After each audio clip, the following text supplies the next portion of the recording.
It was a beautiful Saturday morning in Lagos. The sun was rising slowly, casting its golden rays over the bustling city, but inside my heart, the storm had already begun. That was the day my life changed forever. The day I was thrown out of a helicopter, into the vast, unforgiving ocean, by the man I had once called my husband. You might be wondering, what could make a man do such a thing? Thank you so much for your incredible support. Your likes, comments, and shares mean the world to us. Before we dive into today's heart-wrenching story, please subscribe to this channel and turn on notifications for more gripping stories like this. Drop a comment below and let us know where you're watching from. Are you tuning in from Lagos, New York, London, or somewhere else? We love connecting with our global family. Now back to the story. What kind of betrayal, what kind of hurt, could make someone lose their humanity so easily? Trust me, I've asked myself the same questions 1,000 times. But before I get into that, let me take you back to how it all started, to the beginning of our marriage. Kola was a charming man. Tall, dark-skinned, with a smile that could melt the coldest of hearts. When he first came into my life, I felt like I had found my perfect match. He had ambition, a sharp mind, and he knew how to make me feel loved. I was his queen, and he treated me like one. At least that's what I thought. We built a life together. He bought me everything I needed, took me to fancy places, and we built our home in the heart of Lagos. But behind the shiny exterior of our life, there was a shadow I never saw coming. It started with small signs, late-night calls, unexplained meetings, a sudden distance between us. Kola's eyes would wander. His attention would slip away. At first, I blamed myself. Was I not good enough? Was I losing the magic we once shared? But the truth hit me one day when I found a message on his phone. A message that shattered my world into 1,000 pieces. I can't wait to see you tonight. I've been thinking about you all week. Can't wait to feel you in my arms again. I didn't know who she was at first. But I knew enough to realize that my husband, the man I trusted, had betrayed me. He was having an affair. I wanted to confront him, to scream at him, to demand an explanation, but the words caught in my throat. I was a woman trapped in a perfect lie. The man I loved, the man I built my life with, was living a double life. I couldn't believe it, but I knew deep down that the woman he was seeing wasn't the only thing I had to worry about. There was something bigger, something deeper that I had no idea about. An inheritance from my father that Kola had only recently discovered. A fortune that could change everything. The moment Kola found out about the inheritance, everything shifted. He wasn't the same man. The man who once whispered sweet words of love in my ear became a stranger, cold and calculating. The betrayal I felt from his affair paled in comparison to what was about to happen next. Kola became obsessed with the money, with the power that came with it. He was no longer interested in our family or in me. He wanted the wealth, and he would stop at nothing to get it. I was nothing but an obstacle in his path, a mere inconvenience that needed to be removed. It happened on that fateful day, when everything came to a head. We were on a private helicopter ride over the city. Kola was unusually quiet, his eyes fixed on the horizon, distant and cold. I didn't know it then, but he had already made up his mind. He had planned everything.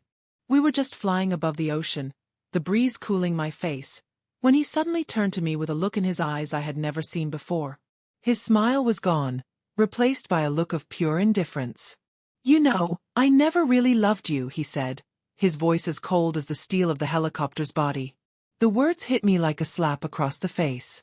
My mind raced, trying to comprehend what I was hearing. "What do you mean?" I asked, my voice trembling. "I've been with someone else for months," he continued, his voice growing colder with each word. "And I'm done pretending. The inheritance is mine, and I'll make sure you never see a dime of it." Before I could respond, he stood up, his eyes locked on mine, devoid of any emotion. "You're no longer needed." In an instant, everything happened so fast. He grabbed my arm, dragged me to the door of the helicopter, and before I could understand what was going on, he shoved me out. I heard the scream of the wind, the roar of the blades above me, and the rush of panic as I plummeted toward the cold, dark ocean below. I don't know how long I fell. It felt like an eternity. The ocean seemed to rise up to meet me, ready to swallow me whole. And then the world went black. I woke up in the water, struggling to stay afloat, my body aching from the impact. My heart pounded in my chest as I gasped for air, but the sea was relentless. Waves crashed around me, pulling me under, and I fought against the current with every ounce of strength I had left. But what I didn't know then was that this was just the beginning of my revenge. I don't know how long I was floating in that vast, merciless ocean, but I knew I wasn't dead. Somehow, I was still alive, fighting against the waves that seemed determined to swallow me whole. My body ached from the fall, and the salty water burned in my eyes, making it hard to see or think clearly. Every time I managed to lift my head above the water, another wave would come, knocking me back down into the deep. The sky above me was nothing but a blur of gray and blue, and the only sound I could hear was the relentless rush of the ocean. But then, something shifted in me. The anger that had been building up inside me, the betrayal, the humiliation, all of it surged through me like a wave of heat. Kola had thought he could get away with it. He had thought that he could throw me away like garbage, just because of a fortune that wasn't even his to take. He had underestimated me. I wasn't going to let him win. With every stroke, with every desperate breath I took, I pushed forward. I didn't know where I was going or what would happen next, but I wasn't ready to die. Not like this. Not at the hands of the man I had once loved. I don't know how much longer I fought the waves, but after what felt like hours, I saw a speck in the distance. A boat. My heart surged with hope as I paddled toward it with everything I had left. My limbs were weak, my chest felt like it was about to collapse, but I kept going. When I finally reached the boat, the relief was overwhelming. I could barely move as I was pulled aboard, my body trembling from exhaustion, the cold ocean water still dripping from my clothes. "Are you okay?" a voice asked, but I could barely respond.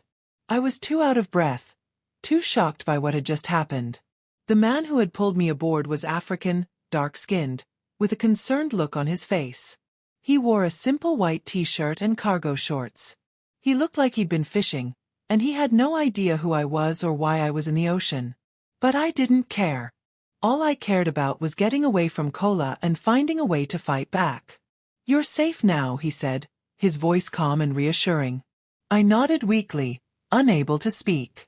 The pain of what had just happened still roiled inside me. I was alive, but my world had shattered. My husband had thrown me into the ocean, and I had no idea what to do next. But I knew one thing for sure. I wasn't going to let him get away with this. Kola might have thought he had won, but the game wasn't over yet. I would make sure of it. The man in the boat helped me get to the nearest coastal village, where I was taken in by a kind family. They gave me food, dry clothes, and a place to rest. But even as I sat there recovering from my ordeal, I couldn't stop thinking about Kola, about the betrayal, the anger, and the humiliation he had caused me.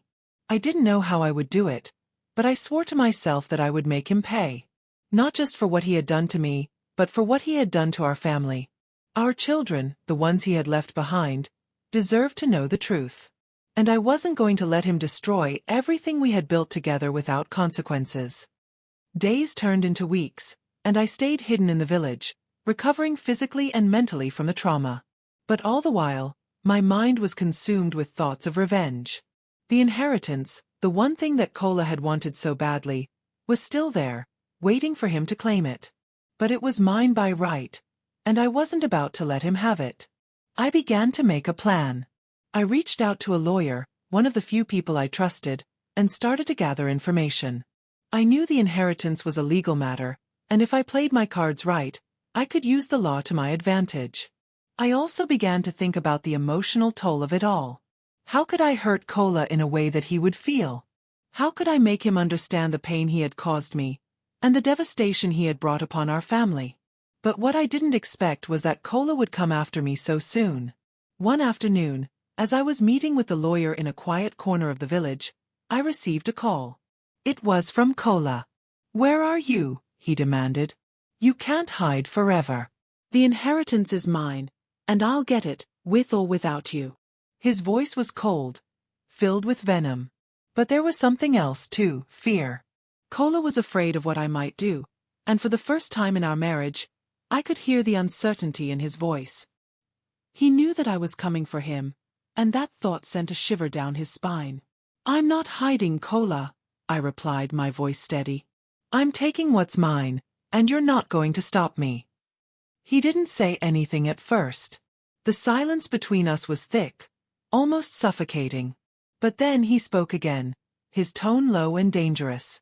"We'll see about that." And with that, the call ended. He was coming for me, and I was ready. The phone call from Kola haunted me for days. His words, cold and threatening, echoed in my mind. He was coming for me, and I knew deep down that there was no way I could outrun him. But I wasn't the same woman who had once loved him. The woman who had stood by his side, silently suffering as he broke my heart, was gone. The woman standing here now, hidden in the quiet village, was ready to fight back. Not just for myself, but for everything Kola had stolen from me. I spent my days in the village strategizing, digging deeper into the legal documents related to my father's inheritance. I met with lawyers, gathered evidence, and made sure I was prepared for every possible outcome. I had nothing left to lose, and for the first time in a long while, I felt powerful. But that power was fleeting. Because just when I thought I had my bearings, the knock came on my door. It was late one evening, the cool air sweeping through the village. I had just finished meeting with a local lawyer about securing my claim to the inheritance when I heard it. A knock on the door that made my blood run cold. I froze, my heart racing. The knock wasn't the kind you'd expect from a friendly visitor. It was heavy, deliberate, and carried the weight of something dangerous. I crept to the door, my hand hovering over the handle. I didn't know who it was, but I knew I wasn't ready to face Kola yet. Not like this. With my heart pounding in my chest, I cracked the door open, peering out. What I saw almost made me fall to my knees in shock. Standing there, dressed in a tailored suit, was none other than Kola. "Surprised to see me?" he asked, his voice laced with mockery. I stumbled back, almost falling over my own feet. How had he found me? How had he tracked me down in this quiet village? "What do you want?" I asked, my voice barely above a whisper. "I want what's mine," he said, his tone sharp. "The inheritance, the money. It's all mine. You know that, don't you?" I wanted to scream, to slap him, to tell him everything I had planned. But instead, I stood there, frozen in disbelief. I couldn't believe he had the audacity to show up here, in this village, knowing what he had done to me. "I came to make a deal," he continued, his eyes cold and calculating. "You can have the money, but I want something in return." I looked at him, confused. "What do you mean? You've already taken everything from me. What more do you want?" "I want you," he said, his smile sickeningly smug. "I want you back. I want us to be a family again. We can pretend none of this ever happened. You and me just like before. Only now, you'll understand your place. You'll know who's in charge." The words hit me like a slap. He thought he could just waltz back into my life and claim me like some kind of possession. He thought I would just forget everything. The betrayal, the humiliation, the years of lies. But I wasn't that woman anymore. "You don't get to decide my life anymore, Kola," I said, my voice steady and strong. "You threw me out. You tried to kill me. You destroyed everything we built together. And now, you want me to come back like nothing happened?" His face twisted with anger, and he stepped forward, his hand grabbing my arm with a force that made me gasp. "You'll regret this," he growled. "I will destroy you. You don't know what I'm capable of." I stood my ground, glaring at him. "You already have, Kola. But I'm still here. And I'm not going anywhere." I pulled my arm free, my chest heaving with the weight of the emotions crashing through me. I had no idea what he was capable of, but I knew one thing for sure. I wasn't going to let him control me anymore. Kola's eyes burned with fury, but he didn't say another word. He turned on his heel and stormed out of the house, slamming the door behind him. I stood there for a moment, catching my breath, my mind racing. He was coming for me, but I wasn't going to let him win. I wasn't going to let him destroy everything I had fought for. The plan I had been working on for weeks. My revenge, my fight for what was rightfully mine, was about to go into full swing. And I wasn't going to stop until Kola paid for what he had done. The next few days were a blur of phone calls, meetings, and strategizing. I had to stay one step ahead of Kola, and that meant doing everything in my power to make sure he couldn't take the inheritance. I reached out to the people who were involved in my father's estate, securing legal documents and making sure everything was in place. But then, another twist came. It wasn't just Kola I had to worry about anymore. Someone else was pulling the strings, someone who had been working with Kola from the very beginning. Someone I never expected. His mistress. I was sitting in my small room, sipping the warm tea the village family had offered me, when my phone rang. The number on the screen was unfamiliar, but something about the call felt off. I hesitated for a moment before answering. "Hello?" I asked, trying to keep my voice steady.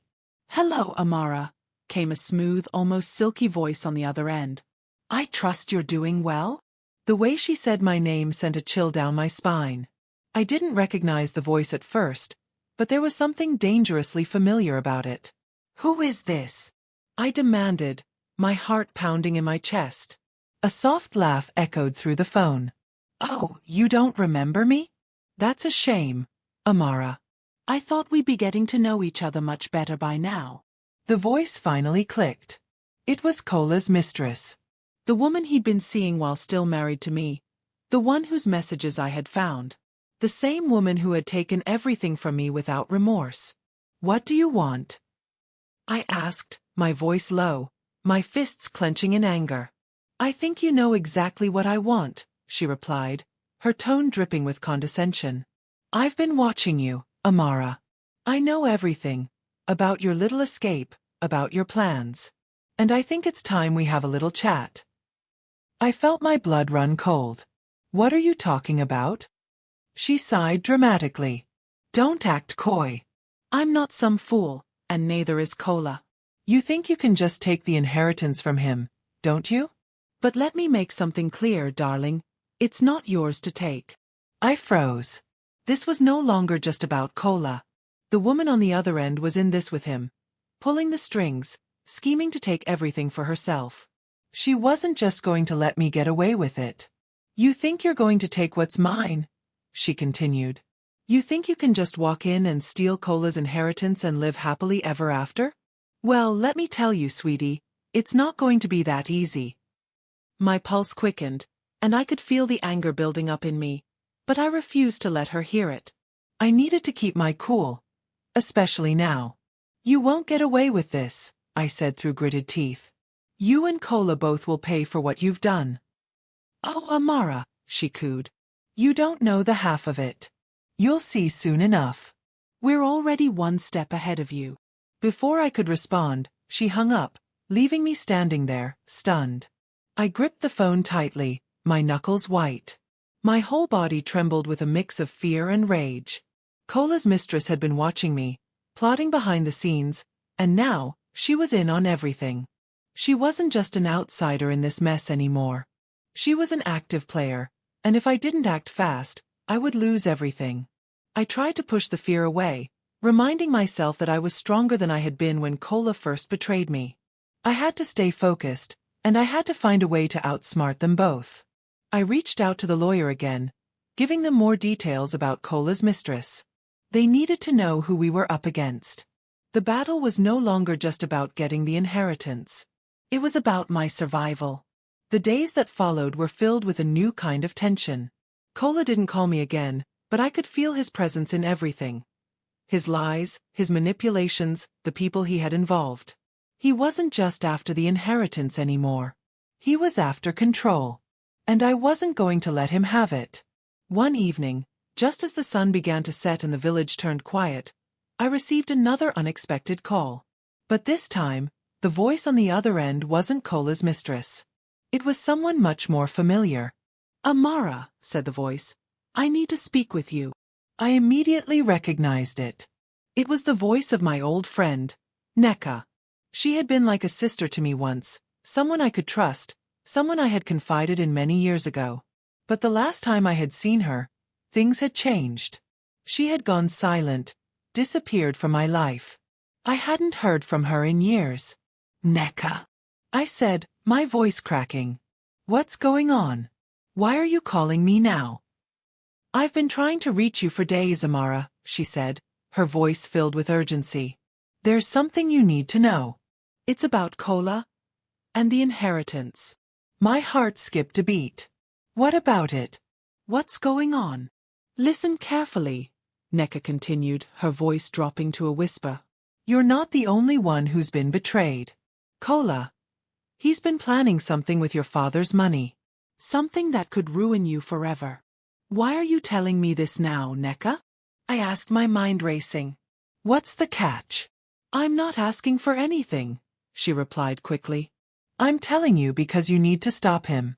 He's using the inheritance to cover up something. Something big. And if you don't act fast, it could destroy you and your children.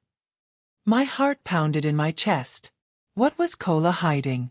What had he done with the inheritance that was so dangerous? Where is he now? I demanded.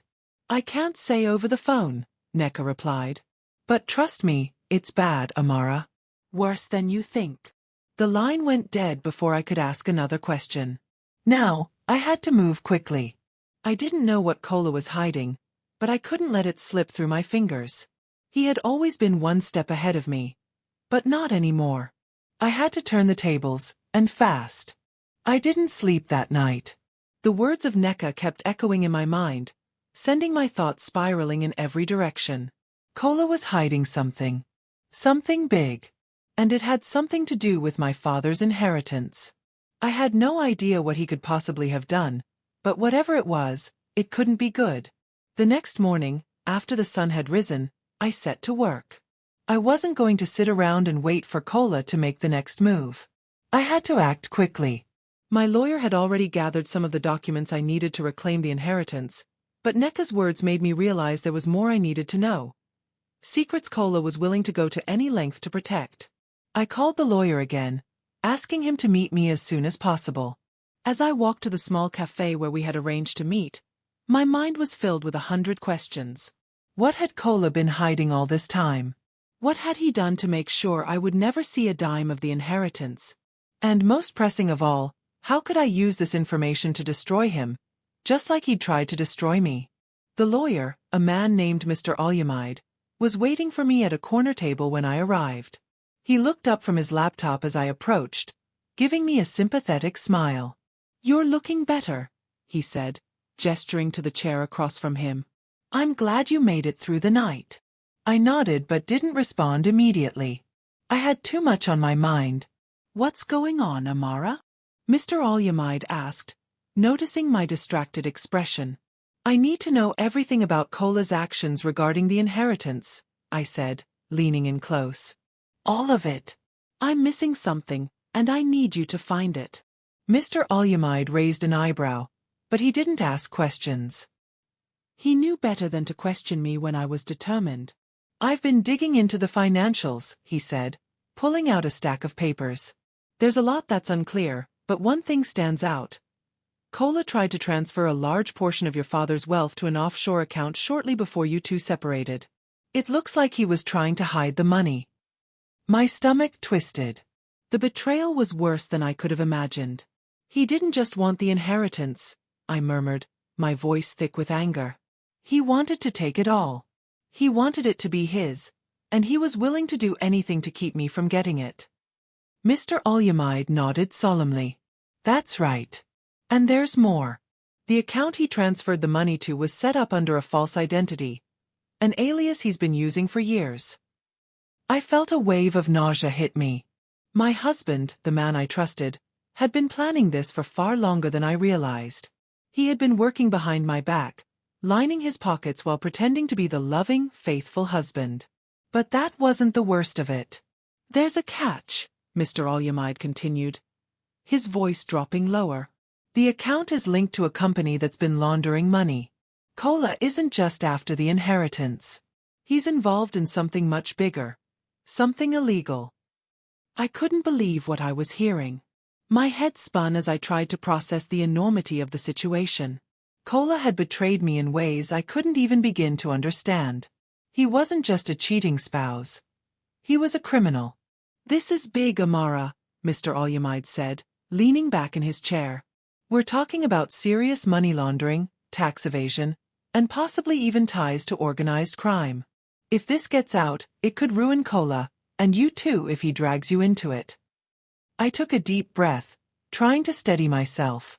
This was no longer just a fight over an inheritance. This was a battle for my future. If Kola's secrets came to light, it would destroy him, but it could also destroy me if I wasn't careful.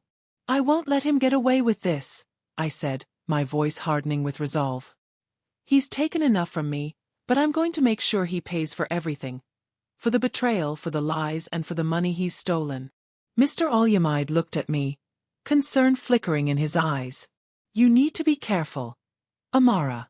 This is dangerous territory. Kola won't go down without a fight. I know, I replied. But I've already lost everything to him once. I'm not going to lose again. I stood up, determined. The game had changed. No longer was I the victim of a cheating husband. Now, I was a woman on a mission to take back what was mine and to make sure Kola paid for every lie he'd told and every crime he'd committed. As I walked out of the cafe, I felt a sense of clarity wash over me. I wasn't just fighting for the inheritance anymore. I was fighting for my dignity, for my children, and for my future. I would take Kola down, no matter the cost. He thought he could get away with everything. But he was wrong. I had a plan now, and it was time to set it into motion. Later that day, I received another unexpected call. The voice on the other end was familiar, but it wasn't Kola or Neka. It was someone else, someone I hadn't spoken to in years. Amara, the voice said, I have information that will help you. The voice on the phone sent a chill down my spine. It was a voice I hadn't heard in years, not since before the mess with Kola began. Who is this? I asked, my heart racing in my chest. I tried to keep my voice steady, but there was a tinge of fear that I couldn't quite hide. Amara, it's me, the voice said, a hint of familiarity softening the coldness in my chest. It's Obinna. Obinna. My old friend from university. We had been close once, so close that I'd trusted him with things I couldn't even share with Kola. But life had separated us. Obinna had moved abroad, and Kola and I had become absorbed in our own little world. But hearing his voice again, it didn't feel like a coincidence. It felt like a thread being pulled back into my life. Obinna? I asked, confused. Why are you calling me now? How did you even find me? I've been keeping an eye on things, Amara, Obinna said, his voice calm but urgent. I heard about Kola's plans, and I know what he's been doing with the inheritance. I want to help. I leaned back in my chair, my mind racing. I hadn't heard from Obinna in so long, but his words carried weight. He knew about Kola's schemes. He knew something I didn't. How do you know all this? I asked, a sense of unease settling in my stomach. I've had my sources, Obinna said cryptically. And I've been doing some digging on the side. Kola isn't the only one with connections, Amara. There are people who owe me favors. People who've been watching him. And now I know everything. The words he spoke were like a bomb going off in my head. What do you mean, you know everything? What's going on, Obinna? There was a long pause, and when he spoke again, his voice was quiet, almost reluctant. Kola's not just using the inheritance for himself. He's been laundering money through it. He's using your father's fortune to fund illegal operations, to cover up his other crimes. He's linked with some dangerous people, Amara. And if you're not careful, you could get caught in the crossfire. My breath caught in my throat. What kind of people? I demanded. Powerful people, Obinna said. I'm talking about connections that go deep. People with influence in high places. People who won't hesitate to get rid of anyone who stands in their way. And Kola, he's in deep with them. They've been using the inheritance to fund their illegal activities, and if you go after it, you're not just going after Kola. You're going after them too. The weight of his words hit me like a ton of bricks. I had been so focused on Kola's betrayal, on the inheritance, that I hadn't considered what was really at stake. This wasn't just about my husband. It was about a dangerous game that I had no idea I'd been pulled into. I had already risked so much, but now it seemed like the stakes had been raised. I wasn't just fighting for money or revenge anymore. I was fighting for my life. Obina, what do I do? I asked, my voice shaking. How do I protect myself from these people? I can help you, Amara, he said. I've got resources, people I trust. But I need you to be careful. Don't trust anyone right now, not even Kola. You don't know who he's working with.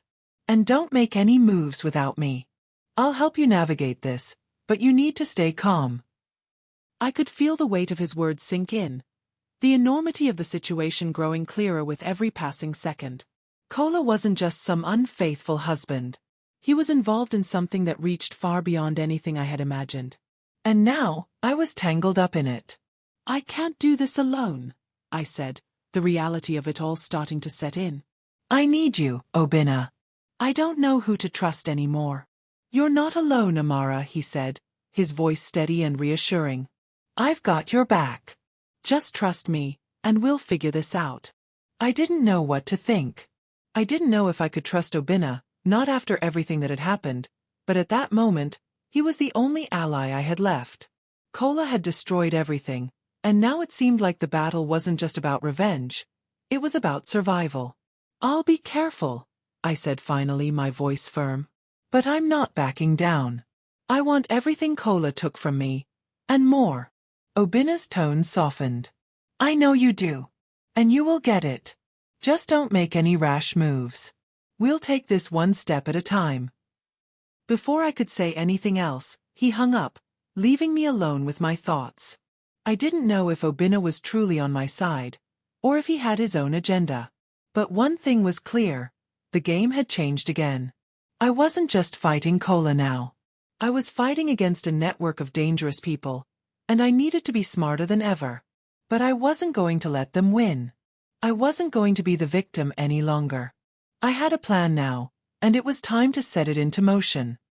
As I sat in my room, reflecting on everything that had happened, I received a message. A simple text that made my heart skip a beat. It was from Kola. I know what you're planning, Amara, the text read. And you won't win. I'll make sure of it. The text from Kola hit me like a physical blow. The cold, calculating words on the screen sent a wave of dread through my body. He knew what I was planning. But how? Had he somehow figured out my next move? Was he one step ahead of me again? I stared at the phone, my fingers trembling as I read the message over and over. My mind raced, trying to make sense of it. Kola had always been manipulative, but this felt different. He wasn't just playing games anymore. He was threatening me, warning me that the stakes had gotten much higher. I wasn't going to back down. I couldn't. But now, the pressure was mounting. Kola knew I was coming for him, and he was preparing to fight back, harder than ever before. I put the phone down, trying to steady my breathing. I had to think clearly. I couldn't let him intimidate me. I needed to take control. The next day, I met with Mr. Olyamide again. This time, I brought everything. The evidence of Kola's illegal dealings, the information Obina had gathered, and my plan to reclaim the inheritance. We need to move fast, I said, sitting down across from him. Kola is more dangerous than I thought. He's involved with people who will stop at nothing to get what they want. And now, he knows I'm on to him. Mr. Olyamide frowned, his expression serious. This is more than just a divorce settlement, Amara. We're talking about criminal activity. If Kola is tied to money laundering and illegal dealings, you could be in danger. It's not just about the inheritance anymore. Your safety is at risk. I'm not afraid of him, I said, my voice hardening. But I need to know exactly what we're up against. What's the best way to secure the inheritance while making sure Kola can't get to me? Mr. Olyamide leaned back in his chair, thinking. The first step is to make sure the inheritance is legally secure. We need to move quickly and file the proper claims to freeze any assets Kola has access to. I can help with that. But as for Kola, you'll need more than just legal protection. You'll need a strategy that keeps you one step ahead of him. I nodded, my mind spinning with possibilities. I need to make him pay for everything. Not just for what he did to me, but for what he's done to our family. I want to take him down in a way that he'll never see coming. Mr. Alyamide studied me for a moment before speaking. You're going to have to play this carefully. If you want to get back at Kola, you need to understand the full extent of what he's been doing. We need to build a case that's airtight. If we can get the right people on our side, we can expose him and destroy him in the process. I leaned forward, my eyes burning with determination. I'll do whatever it takes. I'm not going to let him win. The rest of the meeting was spent going over details. How to secure the inheritance, how to build the case against Kola, and how to protect myself from his next move. Every step had to be calculated, every decision made with precision. Kola was ruthless, and I couldn't afford to make any mistakes. As I left the lawyer's office, I couldn't shake the feeling that things were spiraling out of control. Kola wasn't just fighting for money anymore. He was fighting for his freedom, for everything he had built on lies and deceit. But I wasn't going to let him win. Not now. Not ever. That evening, I sat in my room, reflecting on everything that had happened so far. The betrayal. The fight. The inheritance. And now, this new danger that was looming over me. The text from Kola had left me unsettled. But there was something else that gnawed at my insides, something I couldn't put my finger on. I felt like there was a bigger game being played, one that I hadn't fully understood yet. I needed to find out what Kola was really hiding. As if on cue, my phone buzzed again. Another message from Kola. Don't think you're clever, Amara. I have everything I need to destroy you. You can try to take the inheritance, but in the end, you'll lose everything. The words hit me like a cold wave, but this time, they didn't scare me. They only fueled the fire inside me. Kola thought he had me trapped. He thought he could intimidate me into backing down. But he was wrong. I wasn't the woman I used to be, the woman who let him get away with everything. I was stronger now, and I was ready to fight for what was mine. I was ready to destroy him. The next morning, I woke up with a new sense of purpose. I had to dig deeper into Kola's affairs. I had to understand every move he made, every connection he had. He was hiding something, and I was going to find out what it was. I decided to visit the place where Kola had been transferring the money, the offshore account, the company linked to his illegal dealings. I needed to see it for myself to understand what he was involved in. I couldn't trust anyone but myself anymore. I went to the office of the financial institution that held the accounts Kola had been using. After a few convincing words and some creative thinking, I managed to gain access to the records. As I sifted through the documents, a name caught my eye. It was a name I recognized, someone I never expected to be involved in Kola's web of lies. The name on the document was one I'd never expected to see. My pulse quickened as I stared at the page in disbelief. The name was familiar, too familiar, but seeing it in this context made my blood run cold. It was Chijioke. My brother. I couldn't believe it. How could he be involved in Kola's scheme? How could my own flesh and blood be tied to the web of lies, corruption, and money laundering that Kola had built? My mind was racing, spinning with questions I couldn't answer. Chijioke had always been the reliable one in our family. The one who looked out for me when I was younger. The one who made sure I stayed grounded in times of trouble. But this? This was something I never imagined. The betrayal cut deeper than I could ever have expected. I had to know more. I couldn't let this go without answers. I called Obinna immediately. I had to speak to him. He had been watching everything unfold, and if anyone knew how to navigate this mess, it was him. Obinna, I said, my voice tight with emotion. I need to talk to you. I've just discovered something. Something I never expected. What is it, Amara? He asked, his tone calm, but I could hear the concern in his voice. It's my brother, I replied, struggling to keep my voice steady. Chijioke. He's been involved in Kola's money laundering operation. He's been helping him transfer funds to offshore accounts. How could he do this? How could he betray me like this? There was a long pause on the other end of the line. When Obinna spoke again, his voice was serious. Amara, I don't know what to say. This changes everything. If your brother is involved, it means Kola has been planning this from the start. This wasn't just about revenge or money. It was about control. They've been working together, using you as a pawn in their game. The weight of his words hit me like a sledgehammer. I had never suspected Chijioke. He had always been the one I trusted the most. But now, everything I knew seemed like a lie. I can't believe this, I whispered, my mind reeling. I have to confront him. I have to ask him why. Why would he do this to me? Be careful, Amara, Obina warned. Kola and your brother are dangerous. If they're involved in this, they'll stop at nothing to protect their interests. Don't go to Chijioke alone. I clenched my fists, determined not to let fear stop me. I have to. I have to know the truth. If I'm going to destroy Kola, I need to understand what's really going on. Obina sighed. I'll be with you every step of the way. But you need to be careful. This could be bigger than we think. I hung up the phone, my thoughts a whirlwind. I needed to find Chijioke, to confront him about his involvement in Kola's scheme.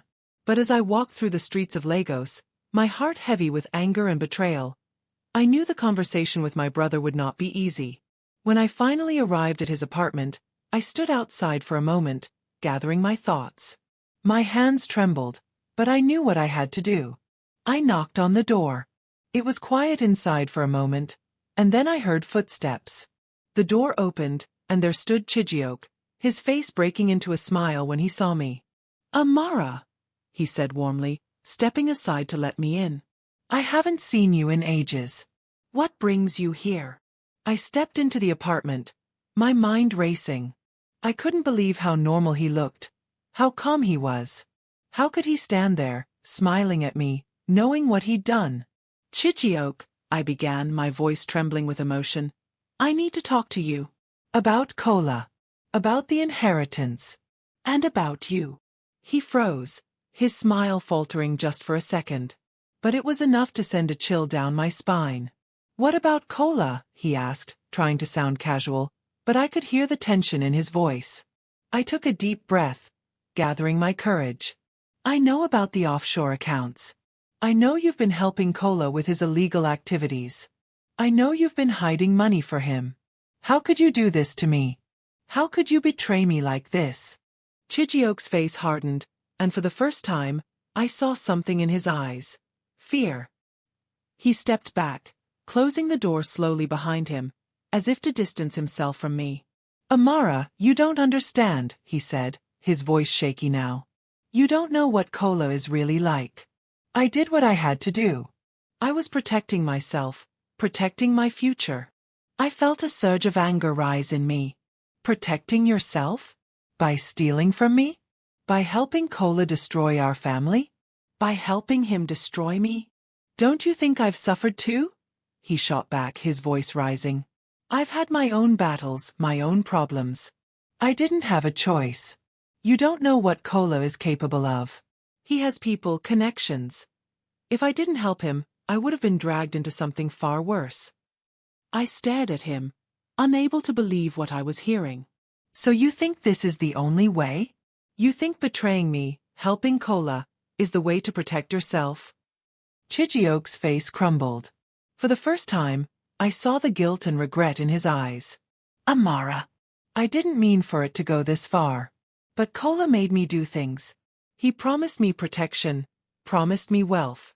I got caught up in it, and now I can't get out. You're right. I've made terrible mistakes. Tears filled my eyes, but I refused to let them fall. I had no time for tears, not now. I had to stay focused. Then you'll help me stop him. You'll help me take him down. Chijioke shook his head slowly. I can't. I've already gone too deep, Amara. I'm sorry, but I can't help you. I took a step back, the pain of his betrayal hitting me harder than anything Kola had done. I thought my brother was someone I could rely on. But now, he was just another piece of the puzzle, and I didn't know if I could trust him anymore. Then you're part of the problem too, I said, my voice cold. You're just as guilty as he is. I turned and walked out of the apartment, my heart heavier than ever. I had come to get answers, but instead, I was left with more questions. Kola and Chijioke had both betrayed me, and now I was alone in this fight. But I wasn't going to back down. I had to finish what I started. The weight of the conversation with Chijioke hung heavily on me as I walked away from his apartment. Each step felt heavier than the last, my anger still simmering beneath the surface. My own flesh and blood, tangled in this web of lies, deceit, and betrayal. It was hard to comprehend that the man I once trusted with my life was just another player in Kola's ruthless game. I couldn't afford to be distracted by my brother's weakness. There was too much at stake now. My children, my future, and my own sense of justice. I couldn't let Kola and Chijioke get away with this. They thought they had me trapped, but they were wrong.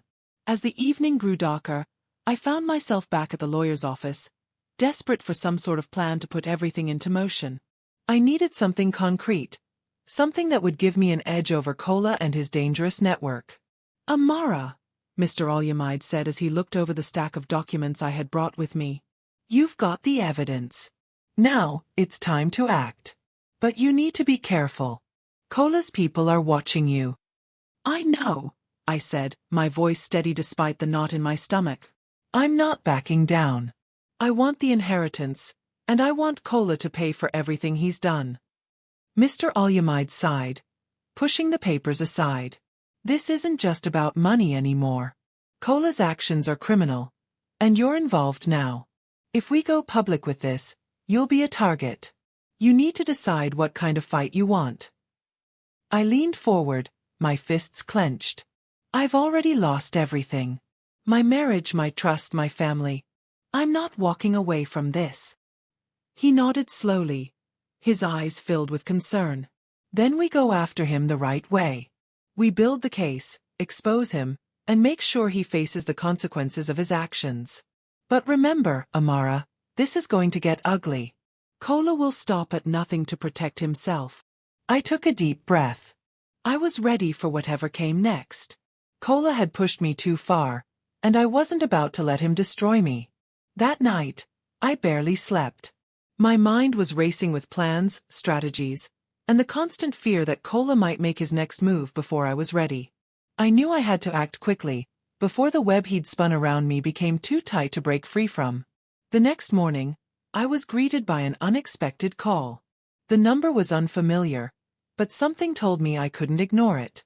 Amara, the voice on the other end said, smooth and calculating. It was Kola. You think you've outsmarted me, don't you? I took a deep breath, my heart pounding in my chest. What do you want, Kola? I've been watching you, he said, his voice cold. I know what you're up to. And you should know that there's no way out for you now. You're in too deep. You don't scare me anymore, I said, my voice steady. You should be scared, Amara, Kola replied, his tone dark and threatening. Because if you think you can take me down, you've got another thing coming. I have people in high places, people who will make sure you never see the light of day again. I could hear the smugness in his voice, and it made my blood boil. But I refused to show weakness. I'm not afraid of your threats, Kola, I said firmly. You've already lost. I'm going to take everything from you. There was a long pause, and for a moment, I thought he was going to hang up. But then, his voice came through again, colder than before. We'll see about that, he said, his words dripping with menace. But just so you know, Amara, you've made a dangerous enemy. The call ended abruptly, and I stared at my phone, my hands shaking. Kola wasn't just threatening me. He was warning me. I had crossed a line, and now there was no turning back. I needed to act quickly. I couldn't afford to wait around for Kola to make his move. The time had come to take the fight to him. The next few days were a blur of phone calls, meetings with my lawyer, and gathering the final pieces of evidence. I had everything I needed to take Kola down. But I knew I had to move fast. Kola wasn't going to sit back and let me destroy him. That's when I received the call. It wasn't from Kola. It wasn't from Obina. It was from someone I hadn't expected. I have information that will change everything, the voice said, low and urgent. Meet me tonight. It's about Kola. The message sent a wave of unease through me. Who could this be? Who knew about Kola's dealings? And what could they possibly have to say? I agreed to meet, and that night, I found myself in a dimly lit cafe on the outskirts of Lagos, waiting. My mind raced with possibilities. Could this be someone who had been involved with Kola? Could they be offering me a way to finally bring him down? When the door opened, I looked up, expecting to see a stranger. But instead, I saw a familiar face, one that made my stomach churn with dread. It was Chijioke. I froze as Chijioke stepped into the dimly lit cafe. My heart skipped a beat, and the familiar weight of betrayal settled deep in my chest. What was he doing here? Wasn't it enough that he'd already sold me out to Kola? Why was he coming to me now, offering more lies? He looked around, his eyes scanning the room before he locked onto mine. For a moment his gaze softened, but then he quickly masked it with a cold indifference. He walked toward my table, his footsteps echoing in the silence of the nearly empty cafe. "Amara," he said, his voice almost apologetic. "I didn't think it would come to this." I didn't say anything. I couldn't. The weight of his betrayal was too much, and I wasn't sure I could speak without my voice cracking with anger and hurt. Chijioke sat down across from me, his eyes studying my face as if looking for some kind of understanding. "I'm sorry for what I did," he said, his voice low. "But I couldn't afford to lose everything. You don't know what Kola's capable of. He threatened me. He had me by the throat, Amara. I didn't have a choice." "Don't lie to me, Chijioke." I finally found my voice. "You had a choice. You could have told me the truth. You could have come to me, but instead, you chose to help him steal from me, from our family. Do you think I don't see that?" His face tightened, and for a moment, I saw the guilt flash across his features. But it was quickly replaced with defensiveness. I didn't want to get caught in the middle of all this. Kola has connections, powerful people. I didn't want to lose my life or everything I've worked for. I shook my head, struggling to control my rising fury. "You've already lost it all, Chijioke. You're no better than Kola now. You're both the same. You sold me out for your own selfish gain." His expression darkened, but then he sighed, the weight of his regret apparent. "I didn't do it for the money, Amara. I did it because Kola made sure there was no way out. He knew what he was doing. And now if you don't stop, he'll make sure you pay for it." I leaned forward, my eyes never leaving his. "What do you mean by that? What are you really saying, Chijioke? Why are you here?" He hesitated for a moment, glancing over his shoulder nervously before speaking. "I'm trying to warn you. Kola isn't just trying to get the inheritance. He's been covering his tracks, and now he's getting desperate. He's got people in high places. People who are willing to do whatever it takes to make sure he wins. If you go after him, he'll bring you down with him." My heart pounded in my chest. "What people? Who are you talking about?" Chijioke's gaze shifted to the side, almost as if he was trying to make sense of his next words. "There are people involved in this. Businessmen, government officials, and others. Kola has been using the inheritance to launder money for these people. If you go after him, you'll be going up against more than just him. You'll be going up against a whole network of people who have no problem hurting you to protect what's theirs." The words hit me like a ton of bricks. Kola hadn't just betrayed me. He had entangled me in something far larger, something far more dangerous than I had ever imagined. He had built an empire on lies, manipulation, and deceit, and now, he was dragging me down with him. "I have to stop him," I said, my voice trembling but resolute. "I can't let him get away with this. Not after everything he's done." Chijioke looked at me with a mixture of pity and concern. "Amara, you don't understand. If you go public with this, it will ruin you. Kola will make sure of it. He's got people in the right places. People who can bury you without a second thought. You think I care about that now?" I snapped. "I've already lost everything. My marriage, my trust, my family. What's left for him to take?" Chijioke's face softened, and he reached across the table, his hand trembling slightly. "Please, Amara. I'm begging you. Let it go. Walk away while you still can. For your sake. For the kids. I don't want to see you ruined." I pulled my hand away from his, the raw anger surging within me. You want me to back down? After everything you've done? After everything Kola has done? No, Chijioke. I'm not walking away. I'm not going to let Kola win. He will pay for everything, and I'm going to make sure of it. Chijioke looked defeated, his shoulders sagging as he sank back in his chair. Then you're already in too deep. Kola will never forgive you. He'll do whatever it takes to destroy you. I stood up abruptly, my anger boiling over. I've already been destroyed, Chijioke. I've been broken, humiliated, and betrayed. But I'm still here. And I will make sure Kola pays for everything he's done. Chijioke didn't say anything else as I walked out of the cafe, my mind made up. I had no choice now. Kola had taken everything from me, and I wasn't going to let him walk away from this unscathed. I didn't care about the danger, about the people he had in his corner. I was going to take him down, no matter what it took. That night, as I prepared for the final confrontation, I received another message. It was from an unknown number. My heart skipped a beat as I opened it. I'm watching you, Amara, the message read. Make your move, and it will be the last one you ever make.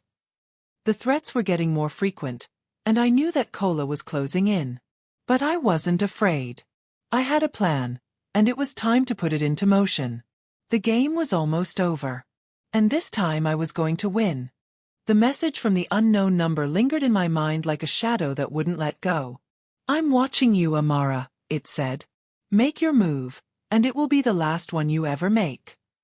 The chill of that threat crawled under my skin, but I refused to let it paralyze me. Kola had tried to break me in every way possible, but I was still standing. I wasn't going to back down now. That night, as the sun dipped below the horizon, casting long shadows across the city, I gathered everything I had. The evidence, the documents, the recordings, the legal claims. I was going to expose Kola and everything he'd built on deceit. But I knew I had to be careful. This wasn't just about taking back the inheritance anymore. It was about surviving. I couldn't afford to make mistakes. I needed to stay one step ahead, and I needed to move quickly. My first call that night was to Mr. Olyamide. He had been my ally throughout this whole ordeal, and now I was relying on him more than ever. We're ready, I said, my voice tight with anticipation. Everything's in place. I want to go public tomorrow. He hesitated for a moment. Amara, this is dangerous. You're sure you want to go through with this? If we do this the wrong way, Kola will destroy you. I'm not scared anymore, Olyamide, I replied, my voice firm. I've already lost everything. But I'm not losing my chance for justice. It's time to take him down. There was a long silence before he spoke again. All right. We'll move forward. But you need to be careful. Kola has people who will do anything to protect him. I know, I said, taking a deep breath. I'm ready. The plan was simple but dangerous. We were going to expose Kola's illegal dealings, the money laundering, the offshore accounts, the ties to organized crime. It wasn't just about the inheritance anymore. This was about Kola's entire empire of lies. The truth would destroy him, and I would be the one to bring it to light. The next morning, as the city woke up to a new day, I prepared myself for the battle ahead. I gathered the press releases, made sure all the legal documents were in order, and waited for the moment when I would expose Kola to the world. I couldn't shake the feeling that something was off, but I pushed it aside. This was it. It had to work. By noon, I was sitting in a small conference room, the walls lined with reporters and cameras. The tension in the air was palpable, but I kept my cool. I wasn't going to let fear stop me now. This was my moment, and I was going to take it. I stood up, adjusting the microphone, my hands steady despite the nervous flutter in my chest. Thank you all for being here, I began, my voice calm but firm. Today, I am here to share the truth about my husband Kola, and the web of lies he has spun around me and our family. The room fell silent, all eyes on me. I could feel the weight of their attention, but I didn't falter. This was what I had prepared for. This was the moment that would change everything. I have evidence, I continued. my voice growing stronger with each word. Evidence that proves Kola's involvement in money laundering, tax evasion, and illegal dealings with powerful criminals. I have the documents, the recordings, and the proof that Kola has been using my father's inheritance to fund these illegal activities. Gasps filled the room. The reporters began scribbling notes, their cameras clicking rapidly. But I wasn't finished. Kola has been hiding the truth from everyone, from me, and from our family. He has been manipulating and using me for his own gain. And now, I'm here to expose him. The inheritance, the money he stole from me, it's all part of his plan to build an empire on lies and corruption. I paused, letting the weight of my words sink in. The reporters were on the edge of their seats, and I could see the shock on their faces. This was bigger than I had anticipated. Kola's empire was crumbling, and I was the one who was bringing it down. But just as I was about to continue, my phone buzzed in my pocket. I glanced down, and my heart stopped. It was a message from an unknown number. "I told you, Amara," the message read. "You should have stayed away. You've made a mistake." My hands shook as I read the words. I knew what this meant. Kola was making his move. And he wasn't going to let me get away with this. I took a deep breath and steadied myself. The game was changing again, but I wasn't going to let him win. I couldn't back down now. Just as I turned to continue speaking, I heard a noise from the back of the room. I whipped around, my heart pounding, and saw two men in dark suits walking toward me, their faces expressionless. They were Kola's men. I could feel the tension in the air, thick and suffocating. I didn't hesitate. I knew what I had to do. I reached into my bag and pulled out the folder containing the evidence I had prepared. "I'm not afraid of you," I said, my voice steady and strong. "You can try to stop me, but it's too late. The truth is out. Kola will pay for what he's done." But before I could take another step, one of the men grabbed my arm, his grip like iron. "You should have stayed quiet, Amara," he said coldly. "You're making a huge mistake." I jerked my arm away, my heart racing. This wasn't over. It couldn't be over yet. I had come too far to let Kola win now. But then the unexpected happened. The door to the conference room slammed open, and I turned to see a familiar face standing in the doorway. Obinna. I stood frozen, my heart skipping a beat as Obinna stepped into the room. The sudden shock of his appearance threw me off for a moment. The two men in dark suits froze, their eyes shifting between Obinna and me. "Let her go," Obinna said, his voice calm but filled with authority. He wasn't alone. Behind him, there were two other men in suits, standing with the same confidence that matched Obinna's. I had expected to see him here for support, but not like this, not as if he were prepared for a showdown. The man who had been holding my arm released it immediately, taking a small step back. His eyes flickered with confusion and uncertainty. Obinna wasn't just a man of words anymore. He had a presence. "Who are these men?" the other man in the suit asked, his tone more curious than confrontational. "They're with me," Obinna replied, not taking his eyes off the two men.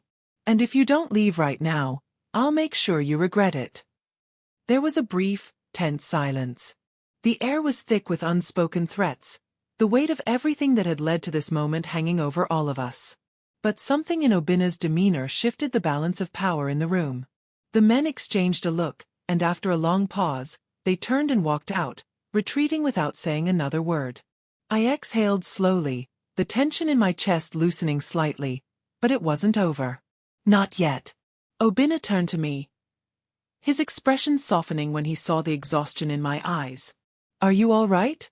he asked, his voice quieter now, almost apologetic. I nodded, but I didn't feel all right. My heart was still racing, and I felt like everything was slipping through my fingers. "I don't know, Obinna. I don't know if I'm making the right decision anymore. I'm trying to bring Kola down, but every step I take only seems to drag me deeper into this mess." Obinna stepped closer, his presence calm and reassuring. "Amara, you're doing the right thing. Kola has to pay for what he's done, not just to you, but to everyone he's hurt. He can't be allowed to walk away from this. And you're not alone in this anymore. I've got you." I looked up at him, the weight of everything sinking in. But how do I stop him? How do I make sure he can't hurt anyone else? Obina's eyes darkened with a hint of resolve. You've already done the hard part, Amara. You've exposed him. The truth is out now. You've already taken everything from him. His reputation, his power. And now we finish it. We take him down. I felt a strange sense of calm settle over me. This wasn't just about the inheritance anymore. This was about Kola's reckoning. About him finally facing the consequences for everything he had done. And I would be the one to ensure he did. Are you sure? I asked, my voice shaking just a little. What if it's too dangerous? What if I can't protect myself from the people he's working with? You've already protected yourself, Amara, Obina said, his voice steady. You've been smarter than Kola thought. He underestimated you. And now, he's playing a game he doesn't know how to win. I nodded, feeling a surge of determination rise within me. Obina was right. I had come this far, and I wasn't going to stop now. Kola had taken everything from me. My trust, my family, my future, but I was taking it all back. He had no idea what was coming for him. I walked back to the podium, where the reporters were still watching, the silence in the room palpable. I could see the anticipation on their faces, waiting for the next words to come from me. We've been living in a world of lies, but that ends today, I began, my voice steady, my eyes unwavering. Kola has been using the inheritance to fund illegal operations, and I have the proof. But that's not all. I am here to tell you that the truth will always come out, no matter how deeply it's buried. Kola's empire of lies is crumbling, and I will make sure he pays for what he's done. The reporters stirred, murmuring among themselves, their cameras flashing as they captured every word. I could feel the weight of their eyes on me, but this time, it didn't faze me. The truth was on my side. Kola couldn't hide anymore. Behind me, I saw Obina nodding slightly, his face filled with quiet pride. He knew how far I had come, and he knew I was about to win this battle. As the room filled with the sound of rapid typing and questions flying in the air, I stood tall, unshaken. The time for Kola's games was over. Suddenly, my phone buzzed again. Another message from Kola. You think you've won, Amara? It read. You've only just begun to see the consequences of your actions. Don't think you can take me down that easily. I read the message with cold detachment. Kola could threaten me all he wanted, but it didn't matter anymore. He was running out of time, and I was running out of patience. The world was going to see him for what he truly was, and there would be no hiding from the truth. I've already won, Kola, I typed back, my fingers steady. And now you'll pay for everything. I hit send, then turned back to the reporters, my eyes blazing with resolve. The battle was over, and I had come out on top. Thank you so much for your incredible support. Your likes, comments, and shares mean the world to us. Please don't forget to subscribe to this channel, turn on the notification bell, and drop a comment below. Let us know where you're watching from. Are you tuning in from Lagos, New York, London, or somewhere else? We love connecting with our global family.